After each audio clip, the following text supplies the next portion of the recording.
This is Tom Doody, middle-aged American living in New Jersey near the Lincoln Tunnel. If you were to visit my website, you would type Howdy Doody into Google. You'll find the correct spelling of the famous puppet. You then combine Tom Doody in a Google search for my site. This is Slow TV.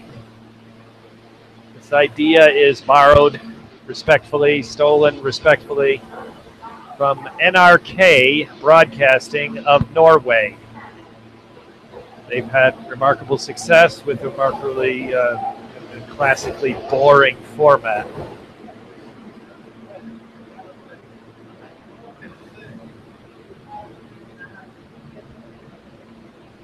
NYC Subterranean, 14th Street, L Train Terminal, 8th Avenue. This will be the final Slow TV from this location. The trains arrive here. It's a terminal. They arrive here, they depart from here. Arrive from the east, depart to the east. While they sit here, they run their air conditioning, so the cars are very comfortable. The air condition exhausts out of each and every one of the cars and blows its hot air into this terminal. I've been through this terminal many times, and I think if you were to talk to people who have been through this terminal, they would not have realized it was so hot because nobody spends any time here. It is a terminal.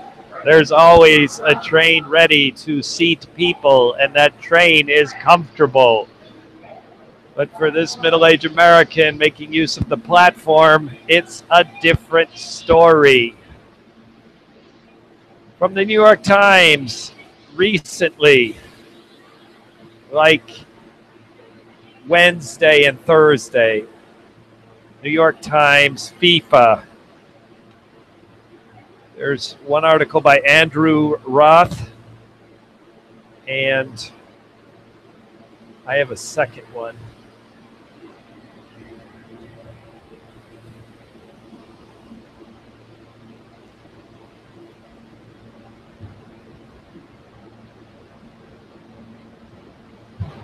Jerry Longman.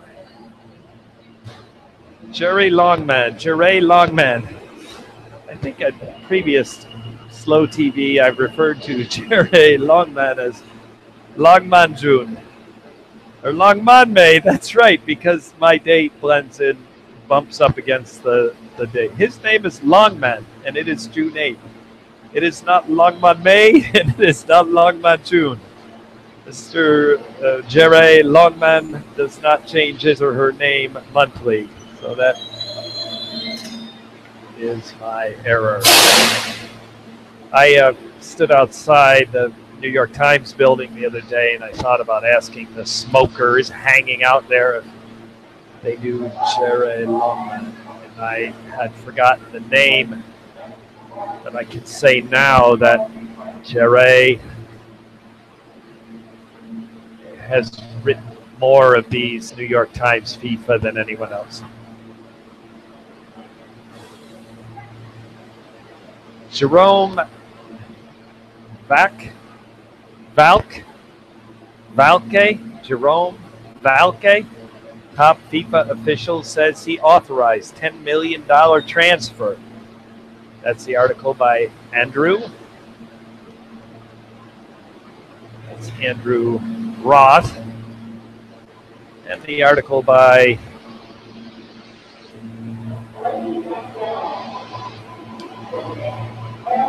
Jerry. Whatever is happening at FIFA, Mr. Backel said, the World Cup must be protected. So that is the topic of the story by Jerry Longman. They're about equal text. So I begin.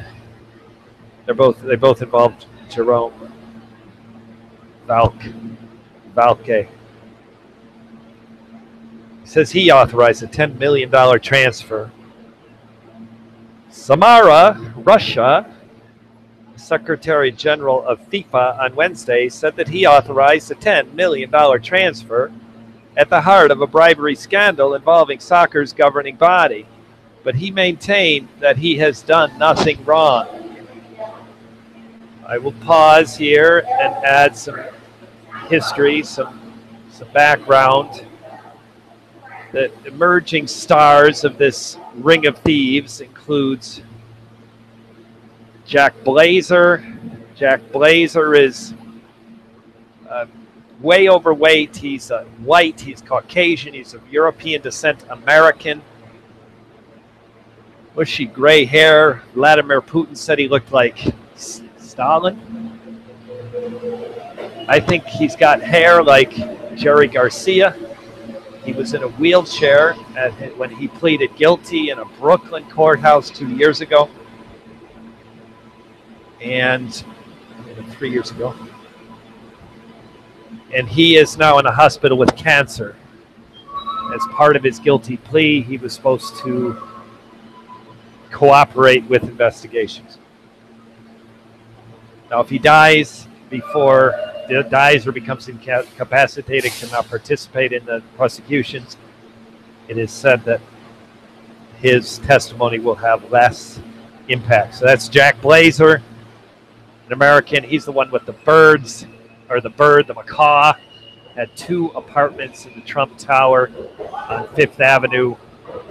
I know that building, so I'm going to say it's like 54th and 5th Avenue on the east side of 5th. Jack Blazer had or has 2 apartments in that building. He is reported to be using neither of them. He is in a hospital. So he is no doubt a star. He has emerged as a star in the Ring of Thieves. The other one that without question has, now Jack Blazer is a star because he's an American, and I'm reading from New York Times. Now another star is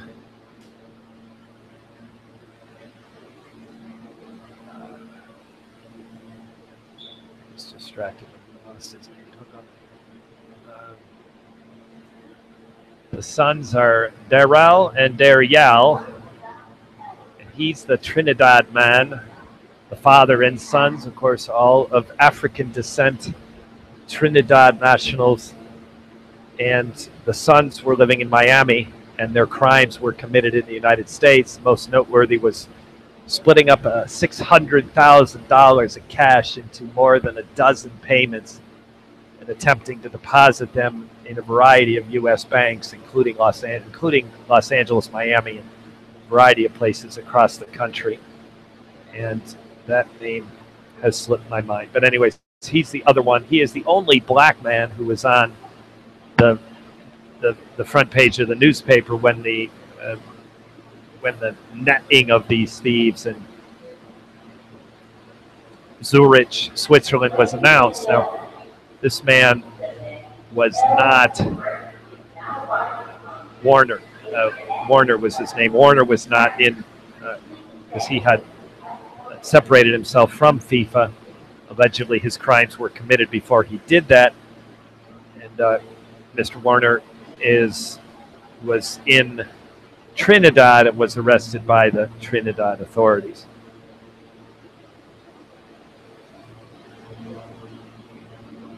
During a news conference alongside Russia's sports minister here, the FIFA official Jerome Valcke also said that the 2018 World Cup in Russia must be protected, and the bidding for the 2026 World Cup would be temporarily suspended because of the upheaval from the corruption allegations. Mr. Valcke,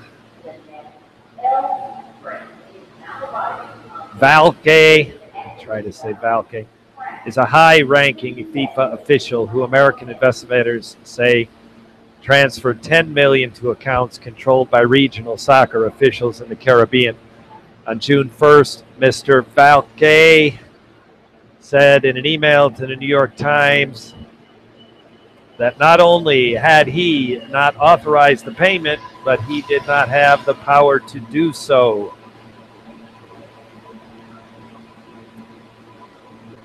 Vitaly Mutko, the Russian sports minister, left the Jerome Valke, Secretary General of FIFA, at the news conference in Samara, Russia, on Wednesday. A letter addressed to Valke from South African soccer official about the payment then surfaced, a development that was quickly followed by a surprise announcement from Sepp Blatter that the president of FIFA that he would resign. On Wednesday, Mr. Valke confirmed that in 2008 he signed off on what amounted to $10 million transfer of funds on behalf of the South African organizing committee of the 2010 World Cup to a Caribbean Football Union account administered by Jack Warner. There he is. That was a name that slipped me before. Jack Warner. He's the man. He's of African descent, Trinidad origin. And his sons were the ones living in Miami, stuffing $600 into a variety of U.S. banks, more than a dozen deposits. So that's Jack Warner and his sons, Daryl and Dariel. The former FIFA president and one of 14 soccer officials and sports marketing executives who have been indicted by the United States for racketeering and other crimes. American authorities say the $10 million officially designated to have developed soccer in the Caribbean was delayed payment of bribe for the support of Warner and others in the 2004 vote sought for South Africa's bid for 2010. World Cup. Mr. Valke did not indict or name a co-conspirator in the case. And on Wednesday, he said he had not been questioned by the police. Mr. Valke said the payment was presented legitimately, and that is knowledge. It was not a bribe. In a statement last week, FIFA had said the payment was authorized by the chairman of the Finance Committee at the time, Giulio Grondona. Mr. Grondona died last year. The American indictment does not say that the official referred to knew that the payment was being used as a bribe. If there was malfeasance,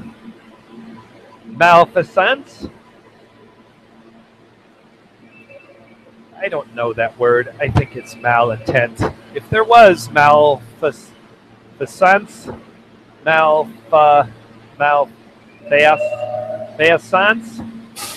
call it malintent. Mr. Valke said then reasonably does not lie with him. But the Regional Soccer Association that should have tracked the use of the money. Why is it the fault of FIFA when the money is not FIFA's money? FIFA has no responsibility on this money. It is South Africa's money, and it was a gift to the African diaspora in the Caribbean, he said. Readers note that this payment is conspicuous and disputed, and here it says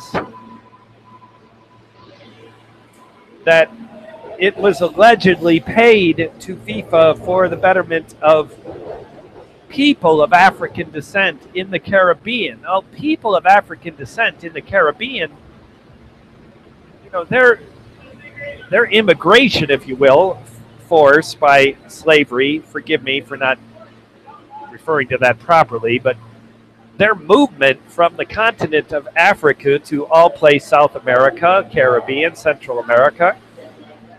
These people did that, 10 generations ago.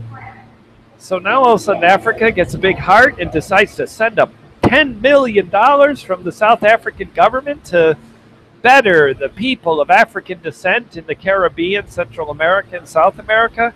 This is okay, it's hard to believe. Could the people of South Africa believe that? This is a crazy, crazy alibi. I will read it again and then move on. Why is the fault of FIFA when the money is not FIFA's money? FIFA has no responsibility on this money. It is South Africa's money, and it was a gift to the American diaspora in the Caribbean, he said. Okay, in the Caribbean. I added Central America and South America. In the Caribbean. It's bullshit no matter what. He said that the process was transparent and that he was amazed that the people are jumping on this today. You've decided that after Blatter, I'm the head to be cut, he said.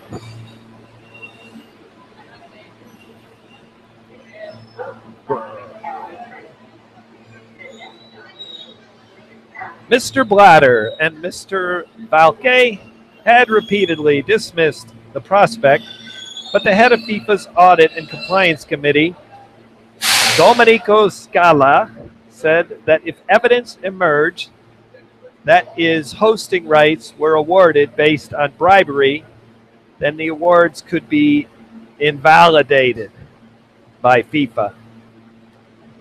Mr. Valquet was in Russia for a meeting with the 2018 World Cup Organizing Committee, Samara, a city on the Volga River, one of 11 sites designed to host the World Cup. Mr. Valquet said the overall planning for the event was on schedule. Vitaly Mutko, Russia's sports minister, denounced what he described as a campaign to blacken the reputation of the World Cup, which he said was similar to critical reports in the foreign news media before 2014 Winter Olympics in Sochi. Mr. Mutko insisted there were no threats to Russians' hosting of the 2018 World Cup, despite calls in some quarters to re-examine the bidding of the 2008 Russia position seemed secure.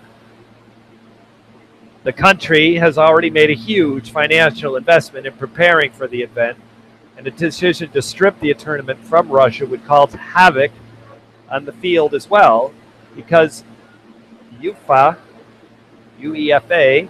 qualifying draw for 2018 is set for next month. If Russia were not to host the World Cup, the Russian team would have to go through the normal qualifying system, and that would be extremely difficult to alter that process once it has begun. In addition, only a handful of countries could host the World Cup on such relatively short notice. Any attempt to place a World Cup with two of the most obvious candidates, the United States and England, would be strongly opposed by supporters maneuvering to oust him as president, seeking to make the tournament away from Russia and Qatar. Mr. Valquet did say the bidding for 2026 World Cup would not be delayed. It's my understanding it's already been delayed. That was Tom Doody's comment. It's already been delayed, I thought. The vote was expected in May 2017, adding it would be nonsense to host it in the midst of a scandal. But planning for Russia's World Cup would go on, he said. End of first story. That was Jerome Valquet, a top FIFA official, says he authorized the $10 million transfer. And that is New York Times by Andrew Roth. Andrew Roth was the writer of that story. New York Times, a day or so ago. Middle to late this week. I'm reading this today, Friday, the 9th or 10th. Second story, New York Times. Whatever is happening to FIFA, Mr. Valke said the World Cup must be protected. That was the last sentence of the first one. The title of the second one, Critical of FIFA, Publishers Flee, by Jerry Longman. I'll do my best to remember Jerry Longman. Try to see if one of the smokers could get his attention. I've tweeted the fact that I'm reading his stories a number of times. I've received no comment, so maybe if a person gets his attention. Jerry Langman. Jerry could be a female. Fallout of the FIFA soccer scandal has begun to affect journalism in the Cayman Islands. David Legge and his wife Vicky, publishers of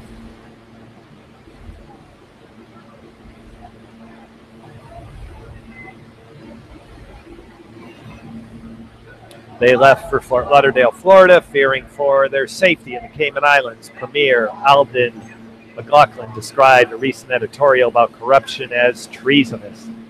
The Caymans are linked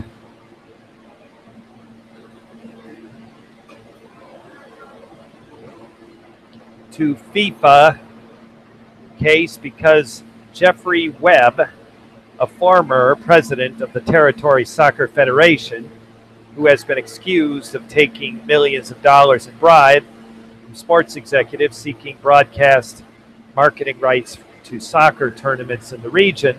Mr. Webb is also a FIFA vice president and the president of CONCACAF, soccer's governing body for North American, Central America, and Caribbean.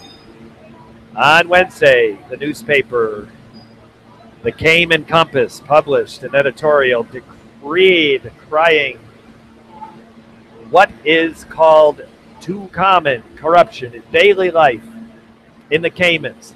The editorial also called for Cayman officials to begin exhaustive inquiries to identify all illicit activities that might have occurred in the FIFA scandal. Mr. McLaughlin said at a legislative meeting Friday that the editorial was reckless and that he must be interpreted as treasonous attack at the Cayman Islands and on all the people of Cayman. Mr. McLaughlin could not be reached for comment. How dare you, Mr. McLaughlin says. Mr. Legge said he and his wife have been giving police protection by the governor of the Cayman Islands from Friday night to Saturday, but the Legges decided to leave for Florida. We believe creating such an atmosphere that we need a protection, Mr. Legge said, Mr. McLaughlin in a telephone interview on Monday. The paper continues to publish. The front page of Monday's edition of the Cayman Compass bore only the headline, In Memoriam, Free Speech in the Cayman Islands. FIFA paid Ireland. I have three stories. I stand corrected from my claim that I had two of equal length. I have one. It's about half of the text I'll read today. One I just finished by Gerald Longman, and now one by Andrew Das. Andrew Das, and this is a couple of days old. This is from early in the week, and I decided to skip it early in the week because I didn't understand what they were saying. I read it again. I do understand it. So, again, New York Times, early this week, FIFA paid Ireland not to protest costly handball. So I will introduce this as some handball is a violation in soccer. Apparently it went against, this happened some time ago, I trust we'll find out in the article. Apparently it went against Ireland and caused a significant loss to that country. And it was a legitimate thing to protest. And rather than dealing with it, it is alleged that FIFA just paid them a bunch of money and said, don't protest. And they said, okay, let's have a Guinness. FIFA paid Ireland not to protest costly handball by Andrew Doss. The chief executive of Ireland Soccer Association said Thursday that FIFA had quietly paid compensation to his federation after a controversial handball by France's Thierry Henry prevented Ireland from qualifying for the 2010 World Cup. We felt we had a case against FIFA because of how the World Cup hadn't worked out because the Henry handball, executive John Delaney said in an interview with RTE. Delaney said he had raised the issue for Ireland directly with FIFA's president Sepp Blatter after Mr. Blatter shrugged off Ireland's complaints immediately after the game. We came to an agreement, Mr. Delaney said. That was a Thursday, and on a Monday, the agreement was all signed and all done. The organization seemed to be... A FIFA spokesman confirmed the payment Thursday afternoon, saying in a statement that an agreement completed January 2010, it had extended a $5 million loan to Ireland's federation to construct a stadium in Ireland. FIFA, on Friday, corrected that statement, saying it had paid 5 million euros, not dollars, at 2009 exchange rates. That meant the payment to Ireland's federation was about 7.5 million US dollars. More than 50% more than the FIFA initially acknowledged. But FIFA's statement on Thursday also noted that UEFA, the governing body of soccer in Europe, also granted the FAI funds for the same stadium. The terms agreed between FIFA and FAI in January 2010 were that the loan would be reimbursed if Ireland qualified for the 2014 World Cup. Ireland did not qualify. However, FIFA decided, in view of FAI's financial situation, FIFA decided to write off the loan December 31 of last year. The handball occurred in the second leg of the UEFA playoff between Ireland and France, November 18th, 2009. France won the first leg in Dublin, 1-0, but after Ireland responded with Robbie Keane's goal and stayed of France outside of Paris, the second match went on extra time. About 13 minutes into the first extra point, Mr. Henry used his left hand to stop a ball bouncing at the end of the line in the left of Ireland's goal. Out of view of Swedish referee, and then crossed it to William Gallas. As the Irish defenders who had seen the handball began to protest, Mr. Gallas headed the ball into the net for the goal that sent France, a 2-1 winner, to aggregate to the World Cup South Africa. We feel cheated, the Irish defender Sean St. Ledger said at the time. Even Mr. Henry admitted what he had done. I'll be honest, it was a handball, he said, but I'm not the ref. I played it. The ref allowed it. Citing a confidentiality agreement, Mr. Delaney on Thursday refused to confirm the amount of the payment, but he chuckled and complimented the interview Ray Darcy after Mr. Darcy suggested the figure of $5 million. But Mr. Delaney left no doubt about the intent of the payment. FIFA had offered the money to persuade Ireland's federation not to proceed with the legal case. He called the secret settlement a very good and legitimate deal for Ireland. New York City, subterranean.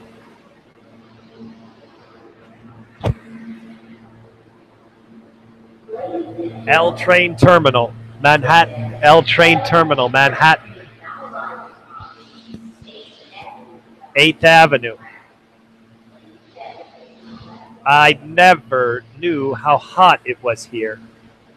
People walk down, they board trains because trains are always waiting.